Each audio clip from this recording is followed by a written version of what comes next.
Before I strapped on a Fitbit, I imagined it would help me do this. But they also help me do this. And this.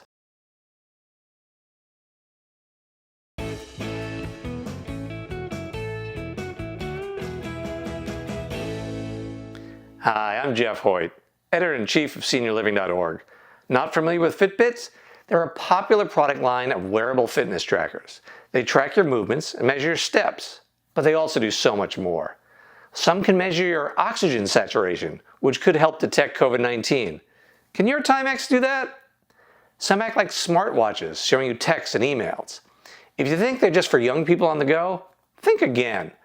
Fitbit is currently working with several health plans in the Medicare Advantage population and has been included in wellness kits supporting senior health that have been distributed to Medicare recipients. In this video, I'll unbox and demonstrate a few Fitbits and explain how they can help you get and stay fit, reduce stress, enjoy better sleep, and improve nutrition, as well as help keep track of your overall health. I'll also go over the pros, cons, and latest prices.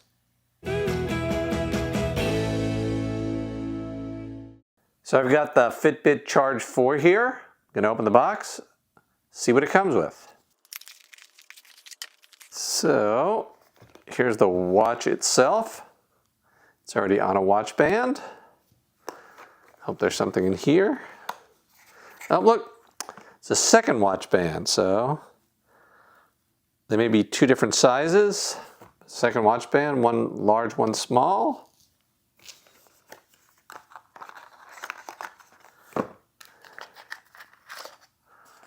And here's the USB charger. Looks like it charges by fitting around the watch, but I'll read the manual and see exactly how that's done. Other than that, just got some printed materials here. So I've got the watch band, and the USB charger. So I'm going to charge this for a few hours and I'll get to see how the Fitbit Charge 4 works. So I've got the box here for the Fitbit Sense, one of their newer releases. Let's see what's in here.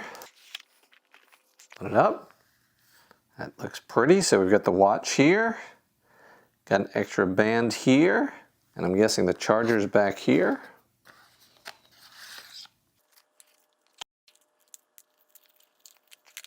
So here's the USB charger. You can see it's got 4 pins.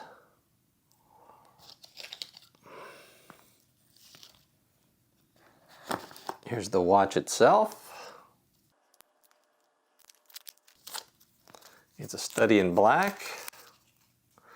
And if you look carefully here, I open this watch band up, you'll see the 4 pins where the charger is going to hook up. And here we have an extra band.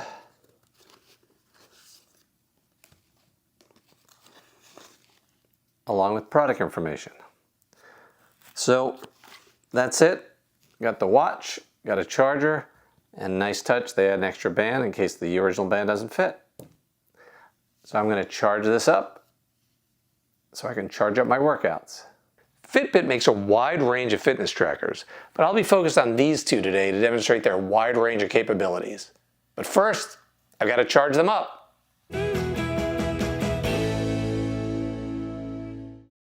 Charging a Fitbit is very straightforward. I own a smartwatch that I have a lot of difficulty plugging in. The contacts have gotten older and dirtier, and so when I go to bed, I'll plug it in, and the next morning I find out that I did it incorrectly and there's no charge and I can't wear the smartwatch. With a Fitbit, you're a lot better off. It's a lot easier. So let's start with the Charge 4, the lower end model. You may not be able to see it, but there's contacts in the back. It comes with a charger that sort of pinches and it has contacts here. So they just have to meet.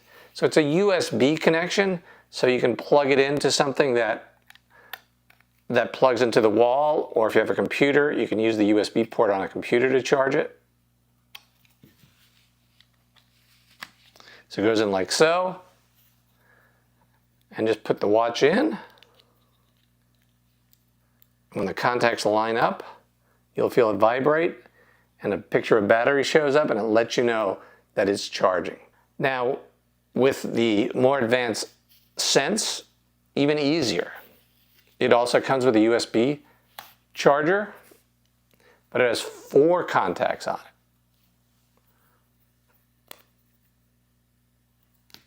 And it uses a magnet to line them up,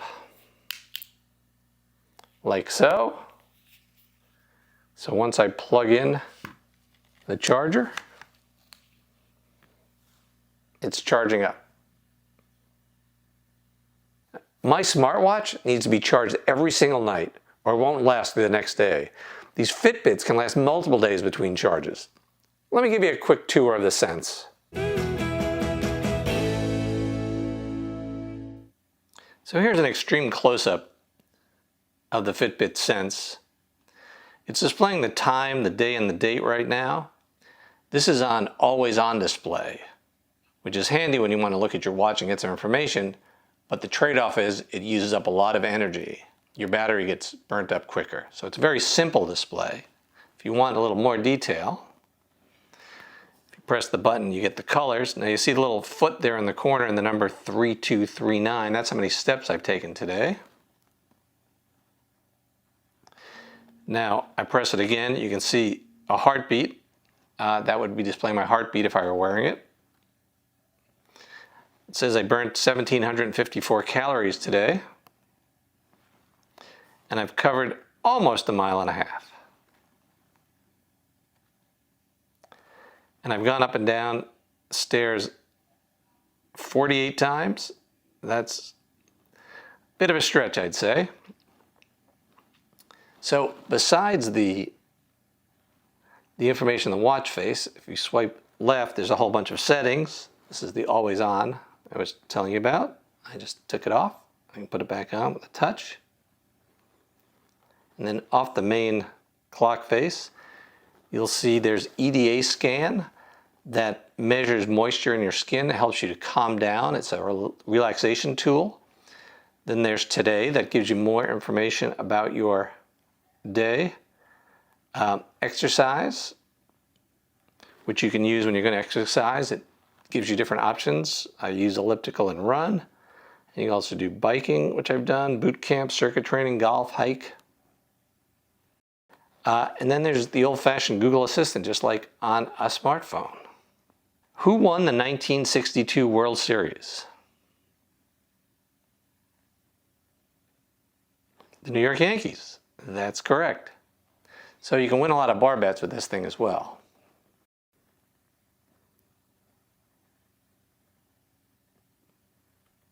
And then swipe again, you get more choices. You can set a timer, set alarms, set settings for the watch, and check the weather. To use a Fitbit, you need a smartphone or computer, which connects to the device via Wi-Fi or Bluetooth. While a Fitbit will show you how many steps you've taken that day, the app and the website, they can show you your earlier data, like for the entire month. So here's what the Fitbit dashboard looks like on a computer. You can see this marks the last 28 days. The green shows the days I met my goal of active minutes. These 2 blue days show the days I did not meet my goal.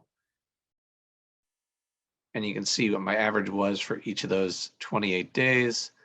And my best day was today at 146 active minutes.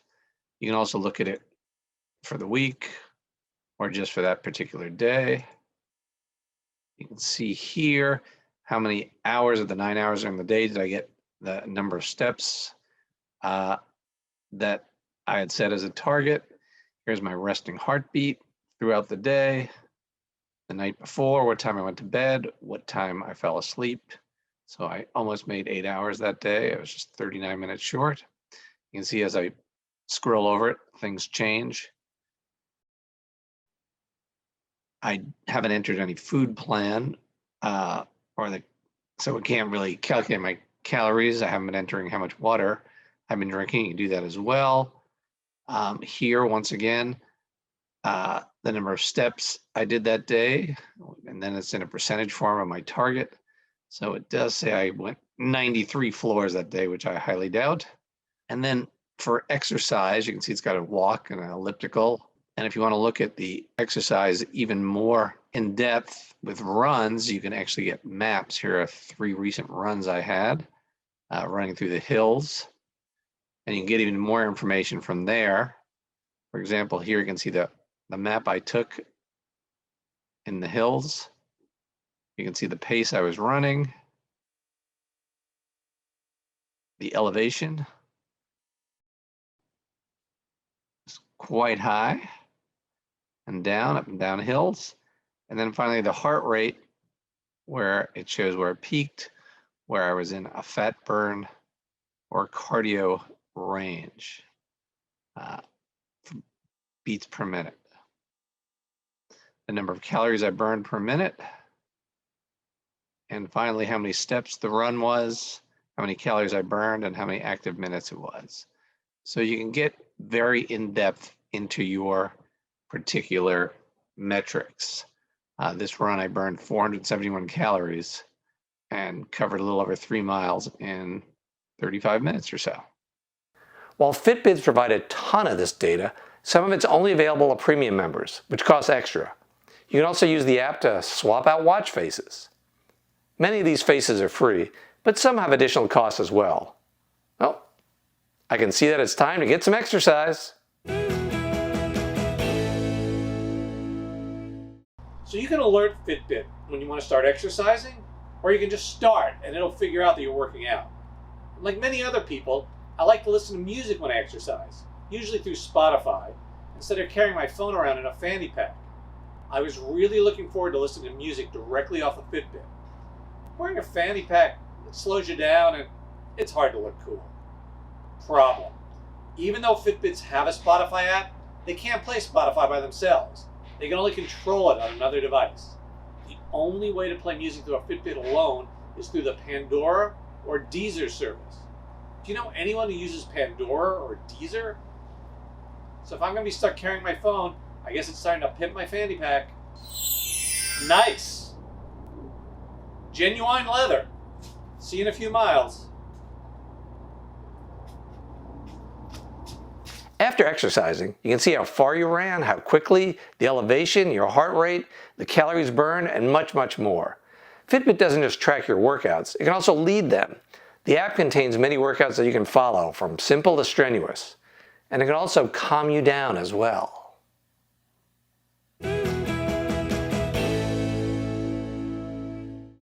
Both the Fitbits I tested contain guided relaxation tools.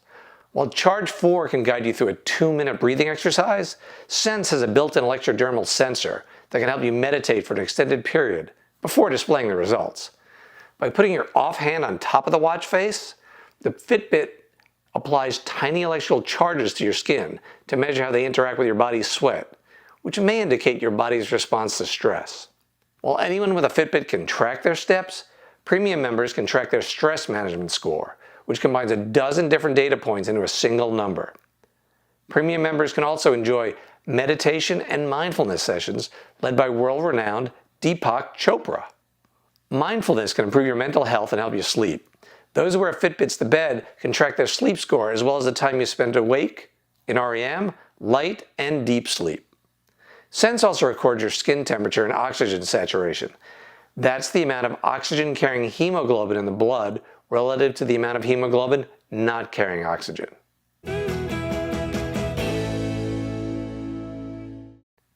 For seniors with hydration issues, a Fitbit will help you track how much water you drink each day. And if you want to lose some weight, well, the food logging feature in the Fitbit app can help. Just recording everything you take in can actually help you lose pounds. What's scary is comparing how many calories an item is versus how much work it takes to burn them off. Do I really want to run an additional mile just so I can enjoy a candy bar?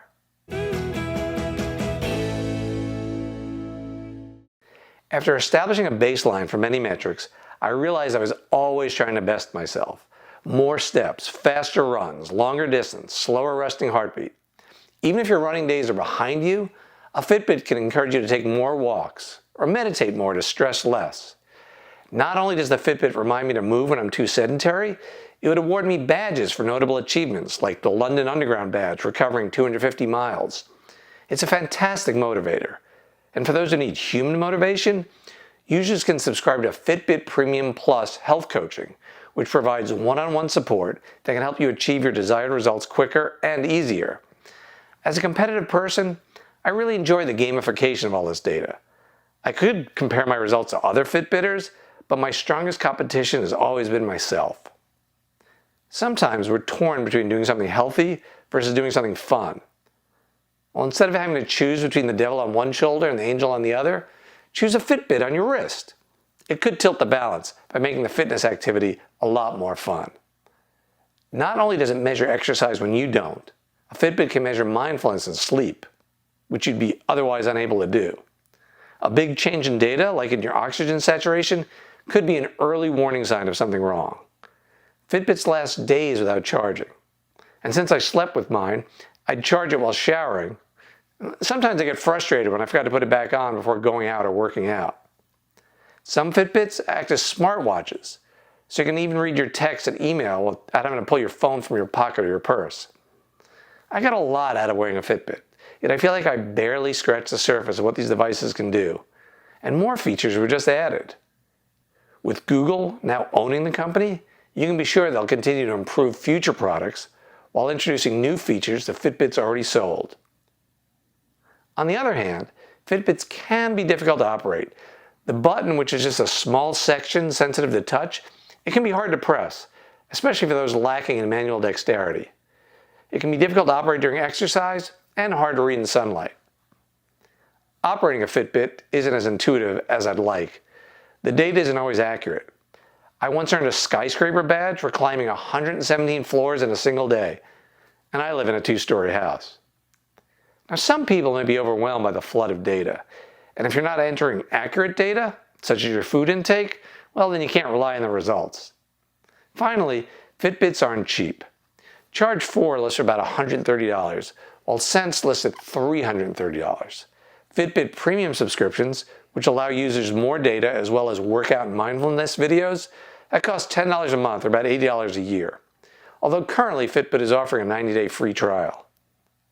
For more products to help you age with ease, visit SeniorLiving.Org, where you can find and compare housing options for seniors, including in-home care, assisted living, nursing homes, and everything in between. And don't forget to subscribe to our YouTube channel. Thanks!